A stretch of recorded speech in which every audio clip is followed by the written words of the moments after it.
नमस्कार दोस्तों, ITI career hub YouTube channel में आप सभी का स्वागत है। तो दोस्तों, आज की क्लास के अंदर अपने साइन बार के बारे में जानेंगे। साइन बार क्या होता है इसके बारे में अपने अध्ययन करेंगे। तो चलिए क्लास को स्टार्ट करते हैं।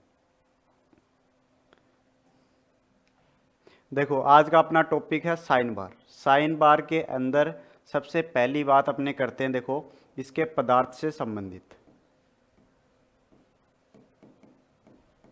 आखिर साइन बार है वो किस पदार्थ से निर्मित रहता है। तो देखो, जो साइन बार होता है वो स्टेपलाइज्ड क्रोमियम स्टील, स्टेपलाइज्ड क्रोमियम स्टील, और दूसरा पदार्थ आपको ध्यान में रखना है टूल स्टील, टूल स्टील। ठीक है, आपको पूछा जाए कि साइन बार है वो किस पदार्थ से निर्मित रहता है, तो आपको बताना है कि जो साइन बार है वो स्टेपलाइज्ड क्रोमियम स्टील या टूल स्टील से बनाया जाता है। ठीक है, उसके बाद में आगे बढ़ते हैं और अगली जो बात आती है वो आती है इसके साइज से संबंधित।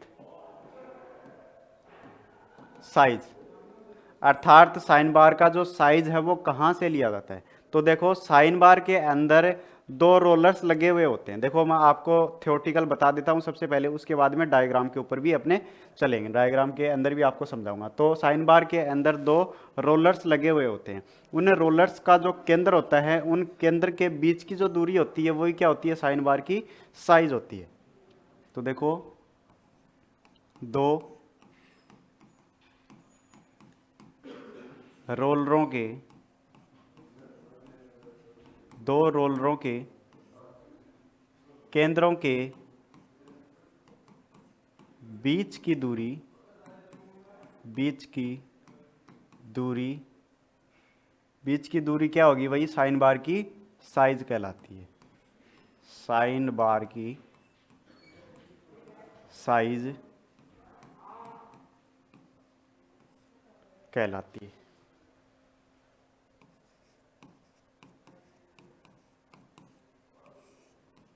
ठीक है, अब देखो साइन बार की जो साइज है वो किस प्रकार से रहती है, किस किस साइज में ये उपलब्ध होते हैं। तो देखो, ये हमें 100 mm, 200 mm, 250 mm, 500 mm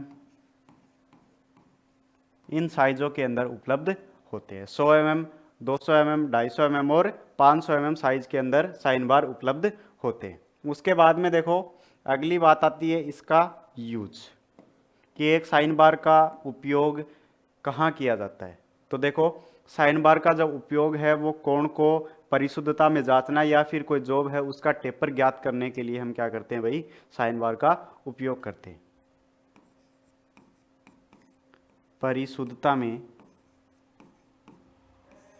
परिशुद्धता में जॉब का टेपर या कोण मापने हेतु।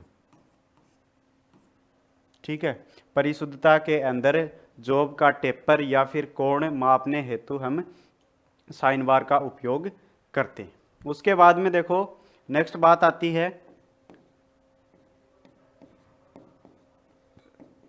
परिशुद्धता या एक्यूरेसी, कि एक साइन बार की जो एक्यूरेसी है वो कितनी होती है। तो देखो, साइन बार के द्वारा हम 1 मिनट की शुद्धता के अंदर जॉब को क्या कर सकते हैं भाई, माप सकते हैं। 1 मिनट की परिशुद्धता में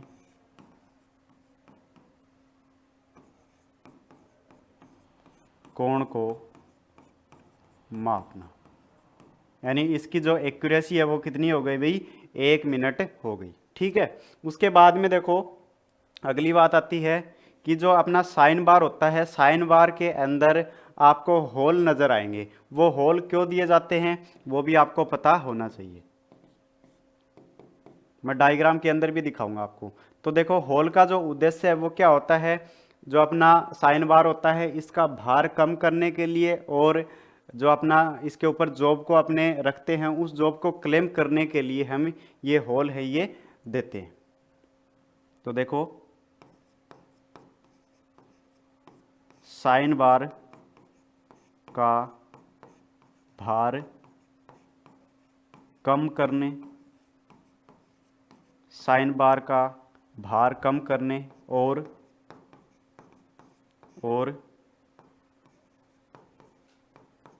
जॉब को क्लैंप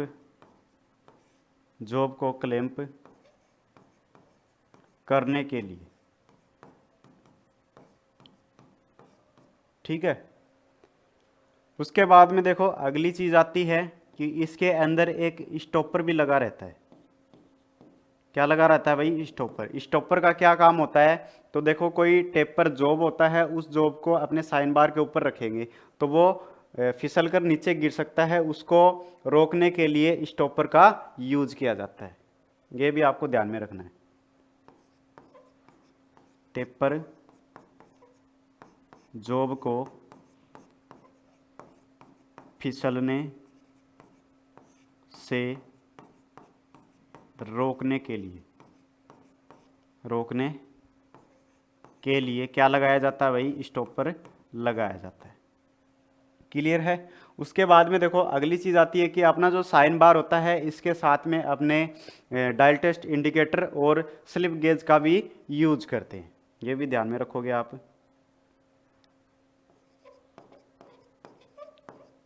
इसके साथ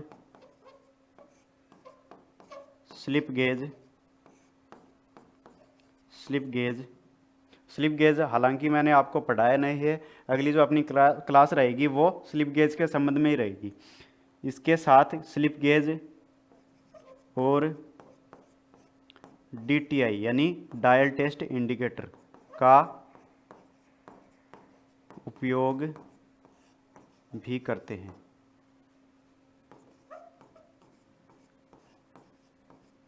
ठीक है। तो ये हो गई अपनी साइन बार के संबंध में संपूर्ण बातें। अब देखो इसके डायग्राम के ऊपर चलते हैं और देखते हैं अपना जो साइन बार है वो किस प्रकार से होता है।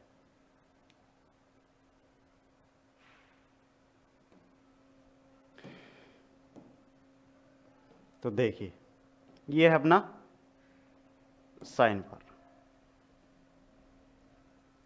अब देखो अगली बात, जो अपना साइन बार होता है वो त्रिकोणमिति के सिद्धांत पर काम करता है भाई, ये आप ध्यान में रखोगे।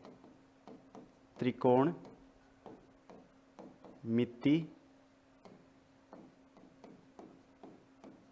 के सिद्धांत पर आपको पूछ लिया जाए कि साइन बार है वो किस सिद्धांत पे काम करता है, तो त्रिकोणमिति के सिद्धांत पर काम करता है। अब देखो डायग्राम के ऊपर आओ और यहाँ पे देखो ये अपना साइन बार है, ये साइन बार दिखाया गया है। साइन बार के अंदर मैंने आपको बताया था कि जो साइन बार की जो साइज है वो इसके अंदर लगे हुए रोलर्स के केंद्र के बीच की दूरी होती है। ये दो रोलर यहाँ पे लगे हुए हैं, इनके केंद्र की बीच की जो दूरी है ये इसकी क्या हो जाएगी? साइज हो जाएगी। उसके बाद में दूसरी चीज़ बताई थी कि इसके अंदर आपको होल नज़र आएंगे।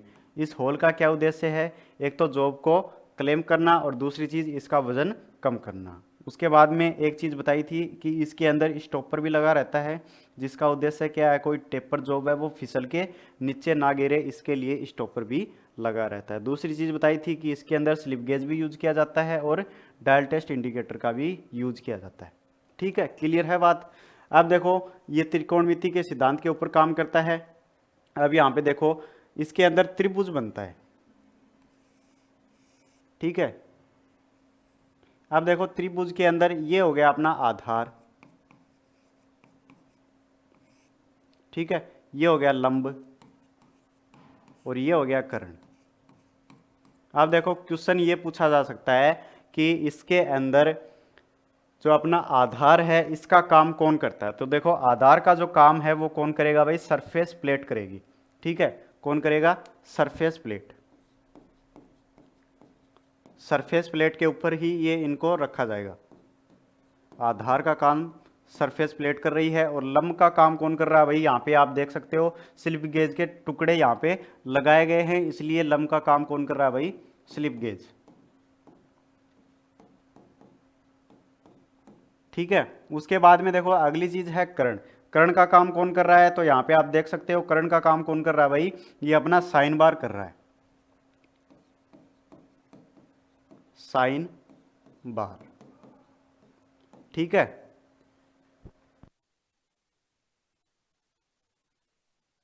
तो ये हो गया भैया अपना साइन साइन बार। ठीक है, ये छोटा सा टॉपिक था, यहीं पे समाप्त होता है। आशा करते हैं ये आपको समझ में आ गया होगा।